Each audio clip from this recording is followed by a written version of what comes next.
Tahu nggak kalau ternyata umur KTP kita itu bisa tidak sama dengan umur sel tubuh kita, dalam hal ini sel indung telur kita, cadangan telur kita.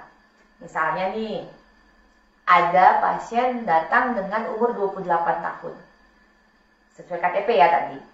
Apakah sel tubuhnya, dalam hal ini indung telurnya, sama dengan 28 tahun?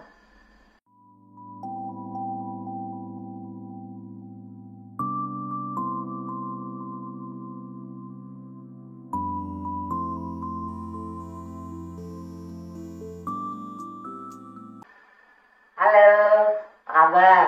Saya dengan Dr. Mades. Kali ini kita bincang santai tentang kapan sih dok tepatnya kita harus memulai program hamil. Karena pasien yang datang ke saya seringkali terlalu cepat kalau menurut hitungan infertilitas atau kurang suburnya seorang pasangan, itu hitungan 1 tahun, kadang-kadang baru 3 bulan sudah datang.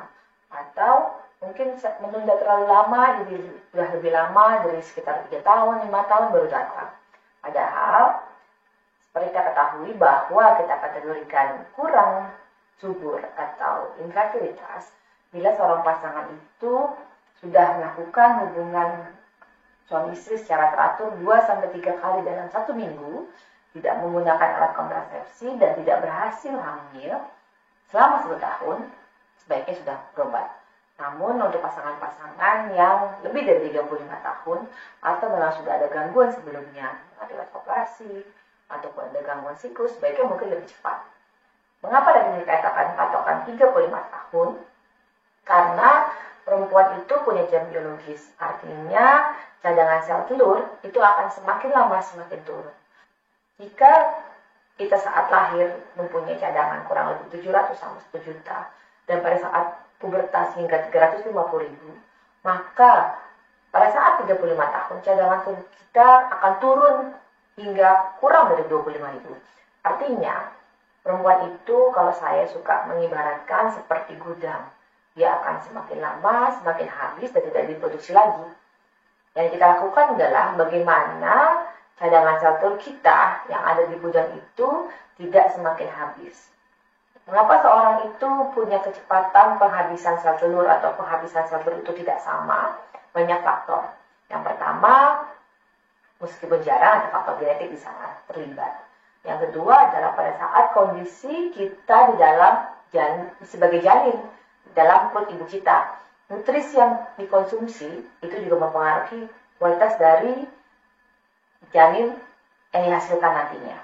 Artinya kalau saat kita dalam kandungan itu nutrisi yang kurang, tentu saja kualitas sel tubuh termasuk cadangan sel telurnya juga akan berkurang.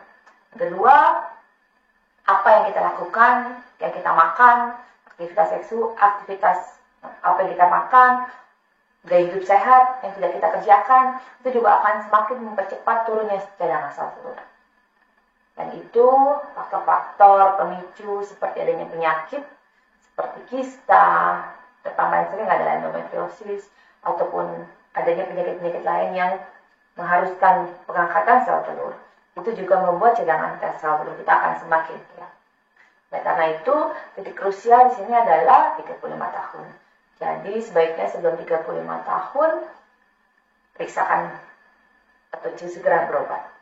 Nah, kalau pengen lebih akurat lagi, biasanya dokter juga akan melakukan pemeriksaan cadangan sel telur yang dilakukan melalui USG transvaginal untuk dilakukan pada haid awal, kurang lebih haid pertama, hari kedua, untuk menghitung jumlah cadangan sel telur melalui antral follicle count. Artinya jumlah sel telur kecil-kecil yang terlihat pada saat hari pertama atau hari kedua. Selain itu juga dokter bisa menganjurkan ibu sekalian untuk memeriksakan kadar darah dari anti-Mullerian hormone atau AMH. Diperiksakan lalu laboratorium besar bisa sudah punya pemeriksaan itu. Nah, dari sana kita bisa melihat berapa kadar cadangan sel telur kita, dan nanti juga bisa di-download di aplikasi. Ada namanya aplikasi IKO, Indonesia Calculated Oocyte, yang dibuat oleh guru saya, Prof. Budi Wiweko. Di sana nanti ibu bisa memasukkan usia yang sesuai dengan yang ibu miliki, dan kita lihat cadangan sel telurnya dengan kadar AMH. Nah, itu aplikasi itu dibuat berdasarkan hasil penelitian yang sudah cukup lama, cukup panjang, jumlah sampel besar, sehingga bisa reliable ataupun dapat dipercaya. Misalnya, umur, seringkali saya dapati umur baru 28 tahun, kadar AMH 1.